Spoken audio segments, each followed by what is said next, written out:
ప్రతిరోజు ఉదయం సూర్యుడు ఉదయిస్తాడు. మనమంతా చూస్తాం, ఫోటోలు తీస్తాం, గుడ్ మార్నింగ్ అంటాం, బాయ్. కానీ ఒక షాకింగ్ నిజం తెలుసా? మన కళ్లకు కనిపిస్తున్న సూర్యుడు ఆ క్షణంలో ఉన్న సూర్యుడు కాదు. అవును, మనం చూస్తున్నది 8 నిమిషాల క్రితం ఉన్న సూర్యుడు. భూమి మరియు సూర్యుడి మధ్య దూరం సుమారు 15 కోట్ల కిలోమీటర్లు. కాంతి సెకనుకు 3 లక్షల కిలోమీటర్లు వేగంతో ప్రయాణిస్తుంది. అంత వేగంగా ఉన్న కాంతికే కూడా సూర్యుడి నుంచి భూమికి రావడానికి 8 నిమిషాలు 20 సెకన్లు పడుతుంది. ఒకవేళ సూర్యుడిలో పెద్ద మార్పు ఇప్పుడే జరిగినా మనకది వెంటనే తెలియదు. 8 నిమిషాల తర్వాత మాత్రమే తెలుస్తుంది.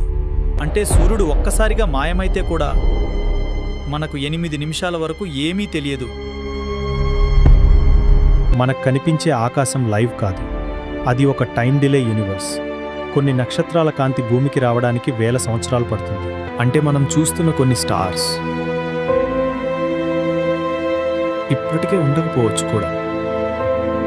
ఈరోజు సూర్యోదయం చూసినప్పుడు గుర్తుంచుకోండి, మీరు ప్రెజెంట్ కాదు, 8 నిమిషాల హిస్టరీ చూస్తున్నారు.